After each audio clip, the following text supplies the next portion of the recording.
very, very happy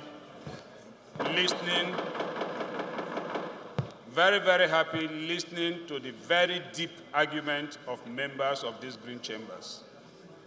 I will adopt the position taken by my colleagues. I will not bother to go through those points again, but just to add. Please, firstly, order.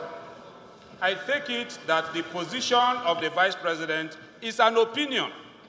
It's his opinion on the constitutional provision concerning appointment of the chairman of EFCC.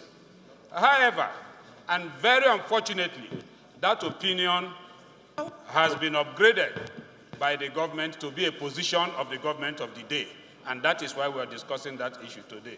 Just to add to the points earlier made. Please, silence, please. Section 171 silence, please.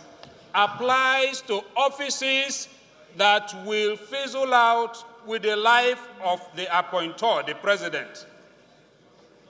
If that office will exceed the life of that administration, it does not fall under Section 171. And the office of chairman of EFCC is tenured. And therefore, the interpretation of the vice president, it's with greatest respect, very, very wrong. We have seasoned lawyers here who have heard the opinion, and I would dare to say the fact that he's a professor does not make him the best. The age of Methuselah is not synonymous to Solomon's wisdom. The vice president, with respect, is wrong in his interpretation, and we want to caution the government to tread with care. There are rules on interpretation of our laws. The courts are open.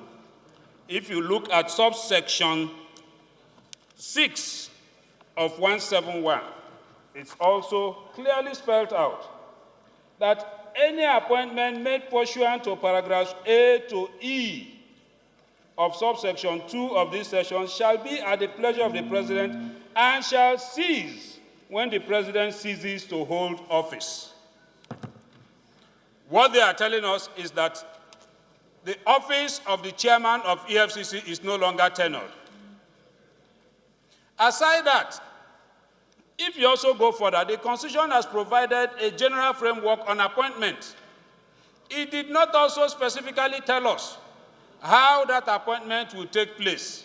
Where there is a general law and there are specific laws on an issue, the specific law will take precedence. The EFCC Act, which has to do specifically with EFCC, has gone further to say, besides appointment by Mr. President, that it will require confirmation of the Senate. That is more specific.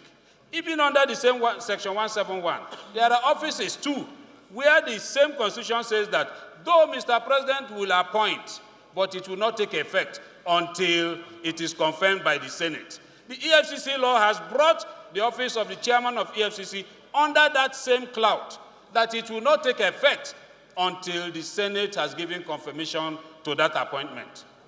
I think that the government needs to take a second look at these issues, and we should not continue to upgrade opinion to become policies of government. It is very dangerous, and that is the danger we are facing now. I wouldn't want to go on to say that this appears to be the character of the government of today. There are cases where persons that are even before the court of law, the government, as a matter of opinion, said, look, these persons will not be granted bail. And we are aware that up till today, even where the courts have granted them bail, they are still in detention. Because Mr. President says, I don't want to. That is not how a government should run. Government should run in line with the laws of the land. Order. My dear colleagues, order, please. Again, I want to restate that I am very happy with the position, the very informed position that this chamber is taking, and I want to urge the government that, look, government should be responsive.